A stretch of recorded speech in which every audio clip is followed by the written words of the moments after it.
ഇച്ചായി എന്തെങ്കിലും ഒന്ന് പ്രാർത്ഥിച്ചിട്ട് പോ. പുതിയൊരു സംരംഭം തുടങ്ങാൻ പോവല്ലേ? പ്രാർത്ഥിച്ചിട്ടല്ല ഞാനിതൊന്നും ഉണ്ടാക്കി വെച്ചിരിക്കുന്നത്. ഇവിടെ ഇരുന്ന് പ്രാർത്ഥിച്ച ഈശ്വരൻ കൊണ്ട് തരുമെങ്കിൽ ഞാൻ റെഡിയാ. നിങ്ങൾ ഇങ്ങനെ പറയുന്നത് കൊണ്ടാണ് ഒരു ബിസിനസ്സും നന്നാതെ പോകുന്നത്. ഇപ്പൊ എത്ര നാളെ ഞാൻ ബ്യൂട്ടി പാർലർ നടത്തുന്നു. മിച്ചമൊന്നും ഇല്ലെങ്കിലും അതുകൊണ്ടല്ലേ കാര്യങ്ങളൊക്കെ ഓടുന്നത്. അവളും അവളുടെ ഒരു ബ്യൂട്ടി പാർലറും നോക്കിയിരുന്നോ? എടി വാടക കൊടുക്കാനുള്ളെങ്കിൽ കിട്ടുന്നുണ്ടോ അതിൽ നിന്ന്?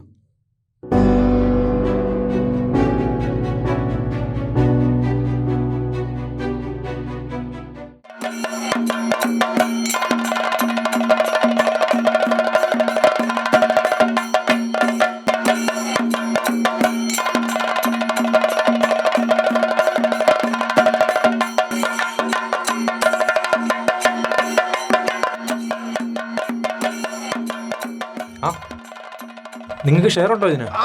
ഉണ്ട്. എന്നാ ശരി, ഓക്കെ, മറിക്കോട്ടെ. അതെ, ആ നിൽക്കുന്ന പുള്ളിയെ പരിചയമുണ്ടോ? ഇല്ല, അറിയില്ല. കണ്ടിട്ട് തരികടയാന്ന് തോന്നുന്നു.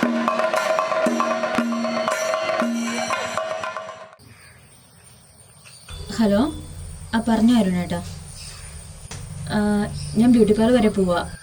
വന്നിട്ട് വിളിച്ചാൽ മതിയോ? Okay okay.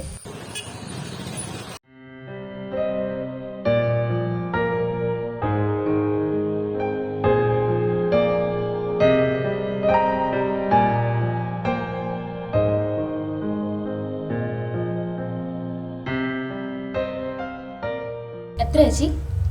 മോളെ 2000 രൂപയാണേ. ഗൂഗിൾ പേ ചെയ്യട്ടെ? അയ്യോ, ഗൂഗിൾ പേ ചെയ്യണ്ട, അത് വർക്ക് ചെയ്യുന്നില്ല. ഞാൻ വേറൊരു കാർഡ് തരാം. മോളെ ഈ കാർഡിലെ 2ാമത്തെ നമ്പറില്ലേ, അതിൽ ഗൂഗിൾ പേ ചെയ്താൽ മതി. ഓക്കെ.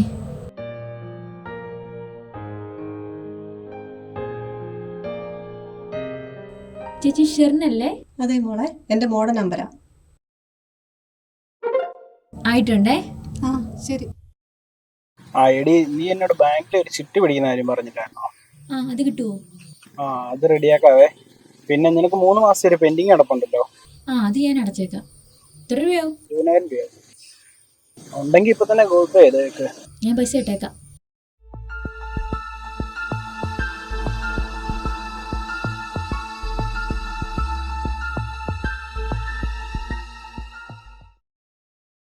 എനിക്കൊരു അബദ്ധം പറ്റി. ഞാൻ നിനക്ക് അയച്ച പൈസ ബ്യൂട്ടി പാർലർ ഒരു അക്കൗണ്ടിലാണ് പോയത്. നീ എന്നെ ഇത്ര നോക്കാനാണോ അയച്ചേ? നിങ്ങളുടെ 2 പേരുടെ പേര് സെയിം ആയിരുന്നു. നീ ഒരു കാര്യം പെട്ടെന്ന് തന്നെ അവരെ വിളിച്ച് കാര്യം പറ. ഹലോ ചേച്ചി, ആരാ വിളിക്കുന്നേ? ഞാൻ രാവിലെ ഫെഷ്യൽ ചെയ്യാൻ വന്നതാണ്. എൻ്റെ പേര് അപർണ എന്നായിരുന്നേ. എൻ്റെ ഫ്രണ്ടിന് പൈസ ട്രാൻസ്ഫർ ചെയ്ത് മാറിപ്പോയി. ചേച്ചിയുടെ അക്കൗണ്ടിലോട്ടാണ് വന്നത്. ജിപേ ചെയ്ത നമ്പറിട്ട് വിളിച്ചിട്ട് കിട്ടുന്നില്ല, സ്വിച്ച് ഓഫ് ആണ്. ആണോ? എത്ര രൂപ അയച്ചത്? 20,000 രൂപയായിരുന്നേ. ഒന്ന് ചോദിച്ചിട്ട് വിളിക്കാവോ? ശരി, ഞാനൊന്ന് മോളോട് ചോദിക്കട്ടെ.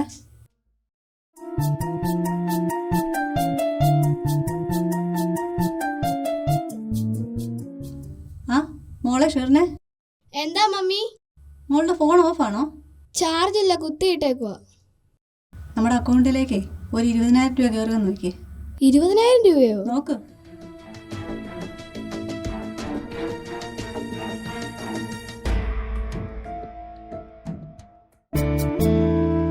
ഇതെവിടുന്ന മമ്മി? പറയാം.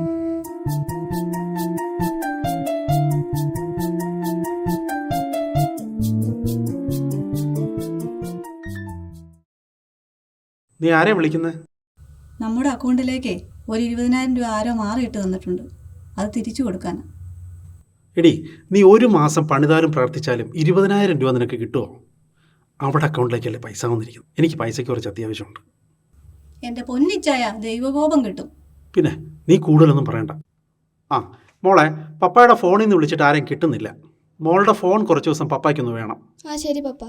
പിന്നെ മോളുടെ അക്കൗണ്ടിൽ കുറച്ച് പൈസ വന്നില്ലായിരുന്നു, അത് പപ്പയ്ക്കൊന്ന് എടുത്തു തരണം കേട്ടോ. ശരി.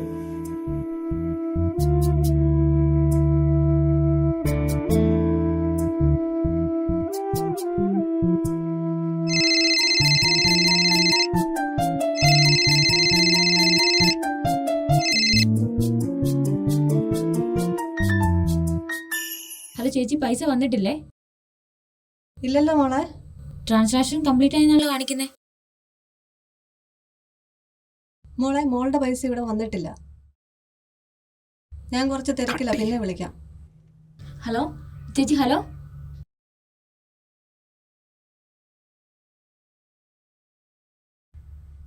ഈ പാപമൊക്കെ ഞാനും കൂടി അനുഭവിക്കണമല്ലോ.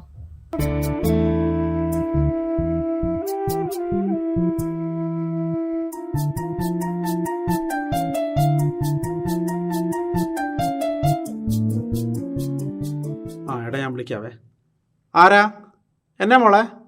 ചേട്ടാ, കഴിഞ്ഞ ദിവസം GP ചെയ്തപ്പം അക്കൗണ്ട് മാറി മോളുടെ അക്കൗണ്ടിലേക്ക് പൈസ പോയത്. ചേച്ചിയെ വിളിച്ച് പറഞ്ഞിരുന്നു. ചേച്ചി വന്നിട്ടില്ലെന്നാ പറയുന്നത്. ചേച്ചി ഇല്ല ഇവിടെ?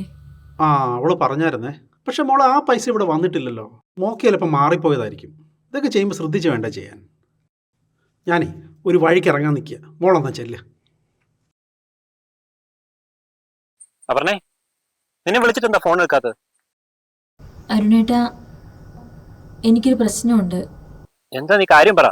കഴിഞ്ഞ ദിവസം ബാങ്കിലാ എൻ്റെ ഫ്രണ്ടിന് വേണ്ടി പൈസ അയച്ചു കൊടുത്തതാ. അതാണ് വേറെ അക്കൗണ്ടിലേക്ക് പോയത്. അവനാണെ വിളിച്ച് പൈസ വന്നിട്ടില്ലെന്നാ പറയുന്നത്.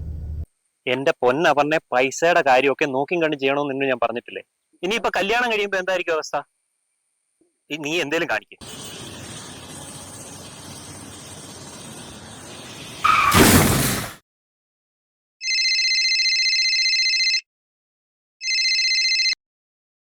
ഹലോ. ഹലോ ചേച്ചി, ഇച്ചാനുണ്ടോ വീട്ടിൽ? ഉണ്ടല്ലോ മനോജ്, എന്തു പറ്റി? ചേച്ചി, രണ്ടുപേരും കടങ്ങൂര് JNJ ഹോസ്പിറ്റലിൽ വരെ ഒന്ന് വരാമോ? ആരടി വിളിച്ചത്? മനോജാ വിളിച്ചത്. ആ, ഇച്ചാനെയും കൂട്ടി പെട്ടെന്ന് ഹോസ്പിറ്റലിലേക്ക് ചെല്ലാൻ പറഞ്ഞു. എന്താന്ന് വല്ലതും പറഞ്ഞോ? ഇല്ല, ഒന്നും പറഞ്ഞില്ല. എത്രയും പെട്ടെന്ന് ചെല്ലാനാ പറഞ്ഞത്.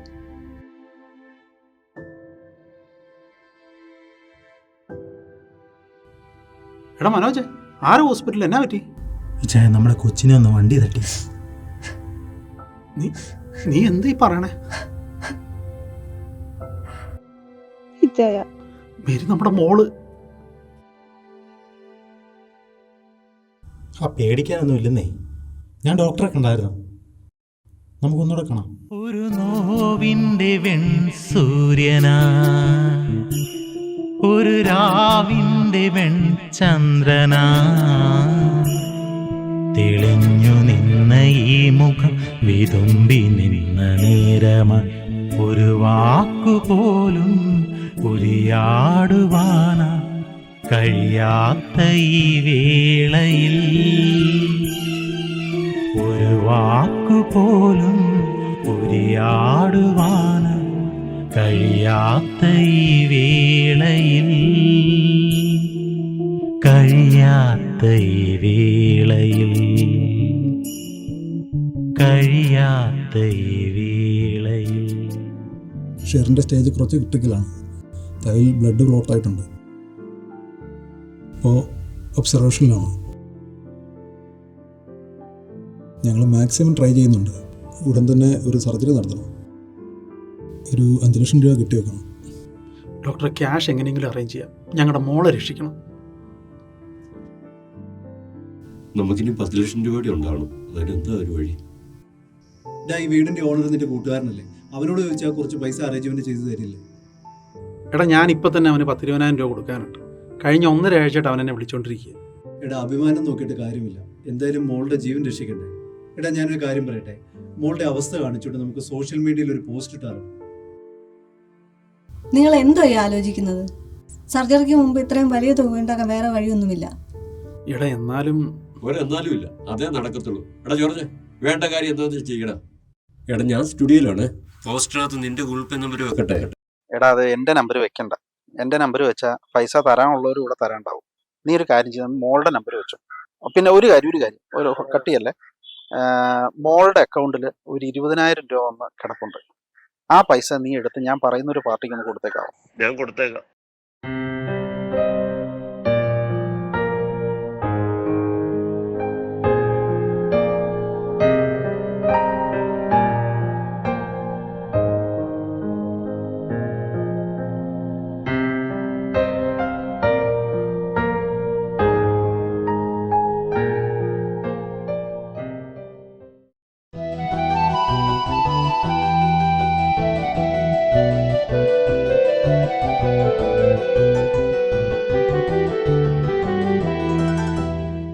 എടി ഞാൻ പറഞ്ഞ നിനക്ക് വിഷമമായോ?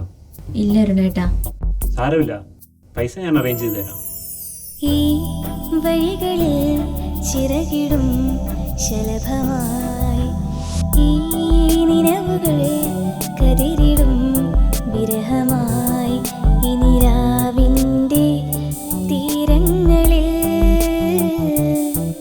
ഇനി നോവിൻ്റെ താളങ്ങളിൽ ഒരു രാപ്പാടി പോ പിരിയുന്നെങ്ങു പോയി ഇടനെഞ്ചോരം കാണുന്ന നേരം ഈ വഴികളിൽ ചിറകിടും ശലഭമായി ഈ നിലവുകൾ കതിരിടും വിരഹമായി ഇനി രാവിൻ്റെ തീരങ്ങളിൽ ഇനി നോവിൻ്റെ അപർണ, ആ ചേച്ചി വാ, വന്നിരിക്കും. കല്യാണൊരുക്കങ്ങളൊക്കെ എവിടെ വരെയായി? അങ്ങനെ പോകുന്നു. മൈലാഞ്ചിയൊക്കെ ഇട്ടല്ലോ, കൊള്ളാലോ. മോൾ അറിഞ്ഞായിരുന്നോ ഇവിടെ ഒരു ആക്സിഡന്റ് കേസ് ഉണ്ടായത്? ഇല്ല. മോളുടെ ഫോൺ എന്തരാമോ? എനിക്കൊരു 100 രൂപ ഗൂഗിൾ പേ ചെയ്ത് കൊടുക്കാൻ വേണ്ടിയിട്ടായിരുന്നു. എടുത്തു ചേച്ചി, എൻ്റെ കൈ മൈലാഞ്ചിയാ. മോളോട്ട് കൊടുത്തായിരുന്നു അവർക്ക് പൈസ? എന്ത്? 20,000 രൂപ ട്രാൻസ്ഫർ ചെയ്തിരിക്കുന്നു. അവരതുകൊണ്ട് രക്ഷപ്പെടുവാണെങ്കിൽ രക്ഷപ്പെട്ടു.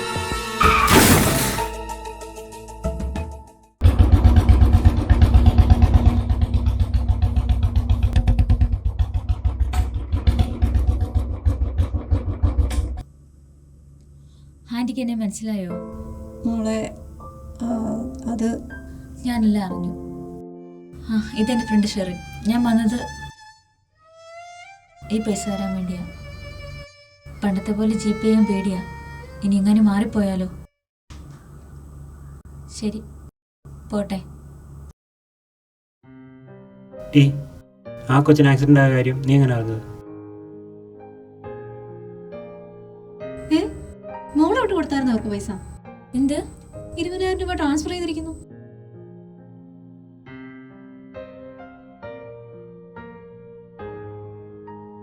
ആ ചേച്ചി ഓർത്തത് അവരെ സഹായിക്കാൻ വേണ്ടി ഞാൻ 20,000 രൂപ കൊടുത്തെന്നാ. എനിക്ക് തെറ്റിപ്പോയി ഷെറിന്റെ നമ്പറിലേക്ക് അയച്ചത് അവർക്കറിയില്ലല്ലോ. അത് പഴയ ട്രാൻസാക്ഷൻ അല്ലേ? അതിന് ഡേറ്റ് ഉള്ളതല്ലേ? പണ്ട് ഗൂഗിൾ പേക്ക് ഇങ്ങനെ കുറേ പ്രശ്നങ്ങളുണ്ടായിരുന്നു. ഇപ്പോൾ പൈസ റിട്ടേൺ എടുക്കാനൊക്കെ പറ്റും. ഞാൻ എൻ്റെ കൂട്ടുകാരനെ ഒന്ന് വിളിക്കട്ടെ?